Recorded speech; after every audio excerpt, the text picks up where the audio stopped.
on the line, we have Chelsey. Pronouns are she, her. And Chelsey wants to talk about some trouble that she is having with her mom. Chelsey, what's on your mind? You're live. I'm live. You are alive. I'm alive. Ooh. Anyway. Yeah, I'm having trouble with my mom. It's never mind. I should probably turn off this YouTube thing. I have it on mute, but yeah, I'm gonna exit out for right now so I can talk to y'all without checking. Yeah, my mom, so let me give you the rundown of I'm trans. I'm also at the same time, I've been trans for obviously all my life, but transitioning wise for about 3 years. And throughout those 3 years, my mom has struggled to, how do I put this? She's been on the fence. She's both on and off on being helpful with pronouns and stuff, like getting it right and stuff. It's hit and miss. But at the same time, I'm also going goth, which is a recent thing that I'm doing. And one time, which would be like a week or two ago, I went into her office to do something, like drop off something or something. And she noticed that I was wearing black lipstick and obviously my goth attire. Mm-hmm. And she just startled. And then she said, I don't like that. I kind of laughed inside at that because I figured she would say something like that. But I shrugged that off. Go ahead. No, sorry. I thought you were finished, but no, please continue. No. Okay. Yeah, I'm not finished for sure. I'm sure there's a lot more. Go ahead. You're listening. Okay. Essentially, since it was her half work day where she works by herself that day and doesn't have any customers coming in, she's always backed up and all that, and she uses Friday as her day to get shit done, even though it never seems to happen. She's always swamped, which I do feel for her on that. But somehow we had a conversation, and I'm not sure if it was productive or not. I'm not entirely sure, because when she said that, I just don't know who you are anymore. That I'm not sure. I don't even know what to think about that. I'm just being me. And this is, only speaking from my personal experience. There is a subset of parents out there who have this idea, not just of what their kids are, but what kind of life their kids will have and, will continue to have, because that's part of their dream too. Some people would call this grandparent syndrome, where parents of grown kids will ask them, when are you going to give us grandkids, or something like that. They have this image in their mind of what they want, and by extension, who their kids are and what kind of family. And it personally just makes me wonder, is it because they grew up in this system and they felt either fine about it or felt that this was something you're just supposed to do? Now, this ties greatly into telling stories, because we hear the stories of other people and we see other ways that we can live our lives. And you hear someone going through something and say, hey, I actually resonate with that. Let me learn a little bit more about it. So to us, there's a big, huge, wide world of options, whereas to our parents, there may not have been.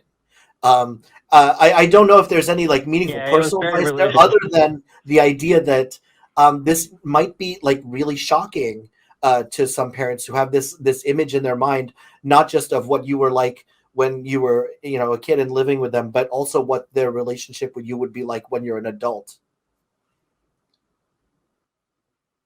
Let me just jump in and say, shoot, I just stopped it. That's what I was about to say.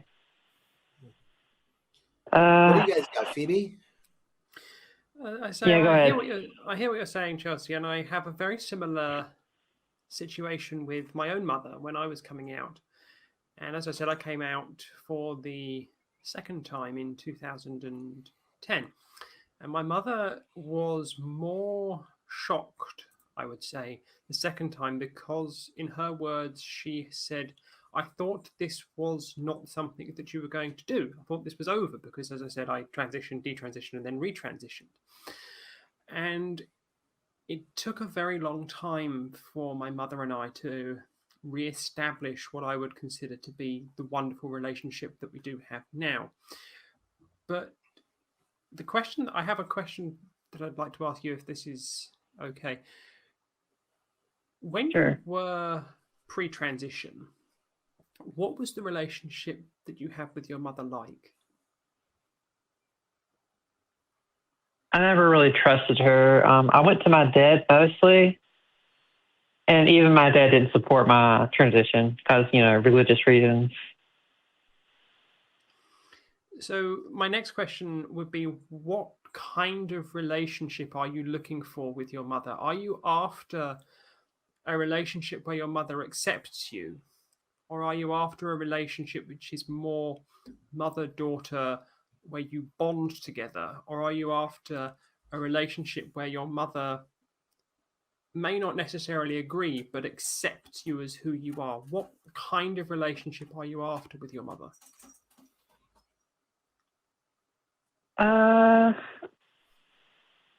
Mostly the latter, but also a little bit of the other two, if it can go that way. Because preferably, because I don't. The reason I say the latter is because I don't think she'll ever like what I'm doing, because she's in the religious mindset, and I can't force her to as I can't force anyone to think differently. They have to do that themselves. As I say, my mother, can I? Sorry. Go ahead. Sure. So I would say with my own mother, it took a very long time, and we went through a very negative phase together, and it was a very toxic relationship at points. And I did, for a period, not have contact with my mother because I knew that I needed the space from my mother, and I knew that I needed to almost reset the relationship I had with my mother. I'm not saying that this is necessarily going to be applicable in your situation. You have to understand the approach which is most safe and healthy for yourself. But I had to reset the relationship with my mother, and I had to find out not necessarily that it was something that I could impose upon my mother. I had to understand her positioning as well.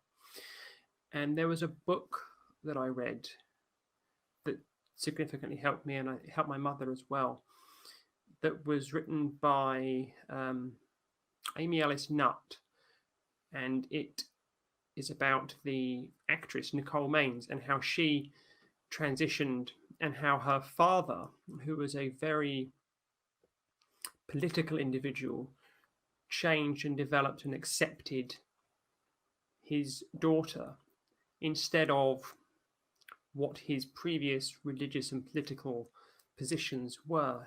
And it made me also think, how can I best approach this? I need to have a gradual approach because I want a relationship with my mother. And I had to sit down and I had to work out what kind of relationship I wanted with my mother.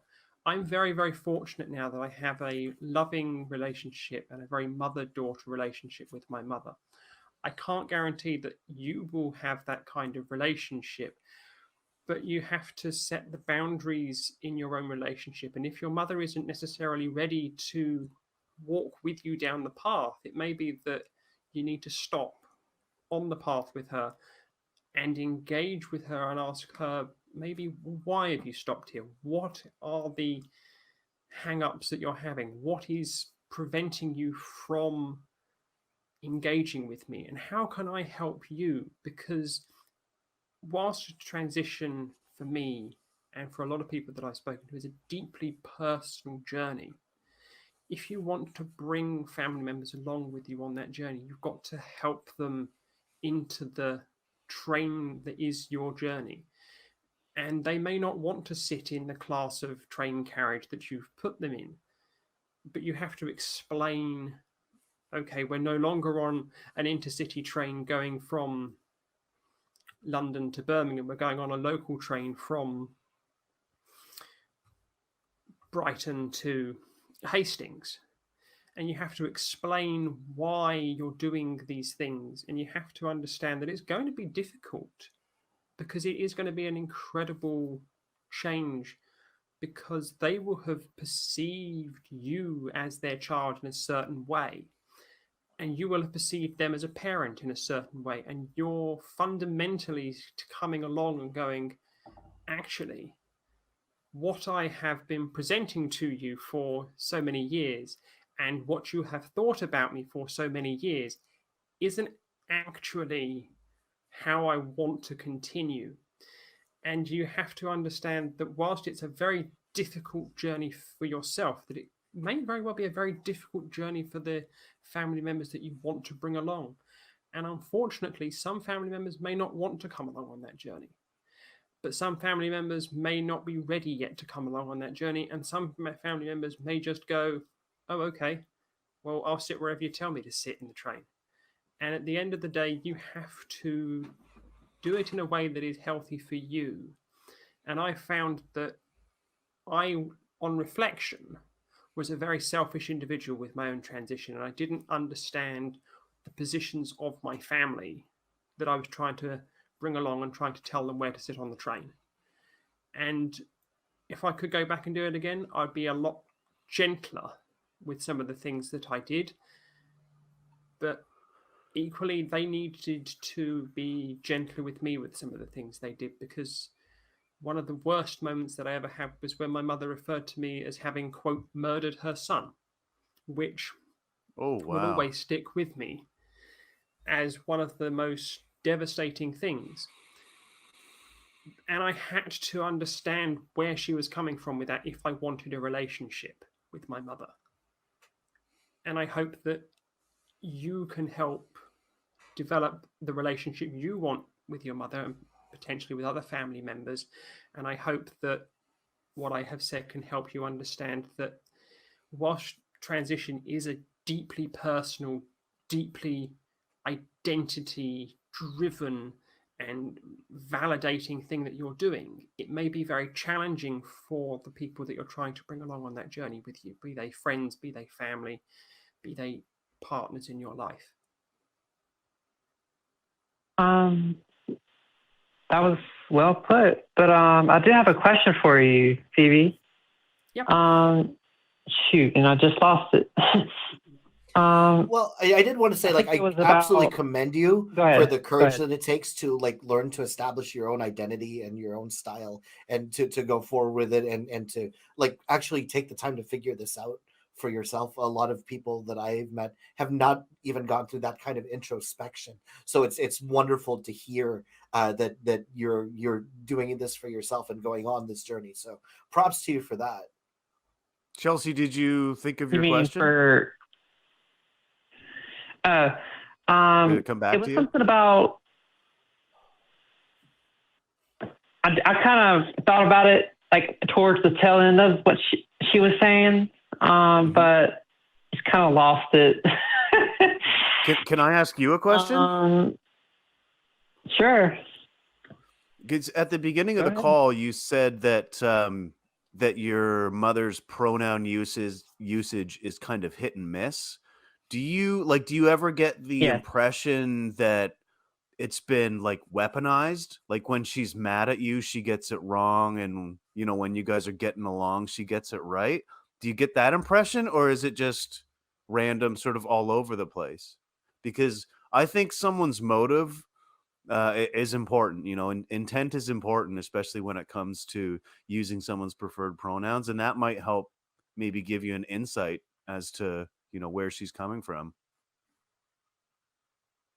Good question. I don't know for sure about this, but like my brother is a huge bigot, and I've already cut ties with him.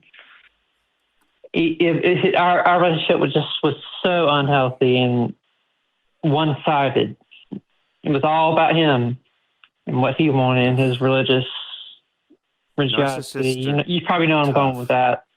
Oh yeah, I think we've all got a narcissistic jerk that we had to cut off in our lives at some point. Not saying your brother is that. But yeah, but to the point of your question, he has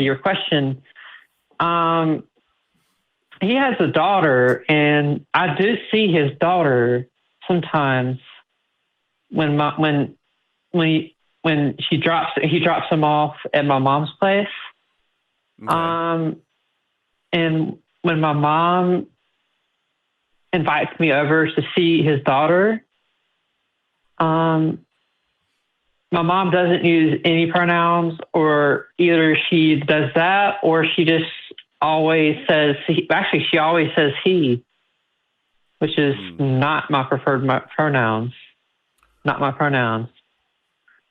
Well, I think that ought to tell you something, and I think what Phoebe said should definitely dovetail into that as well. But we do need to move on, Chelsey. But if you would like to continue this conversation, you can join us in the Atheist Community of Discord after show, and we'd love to talk to you there. But thank you very much for your call.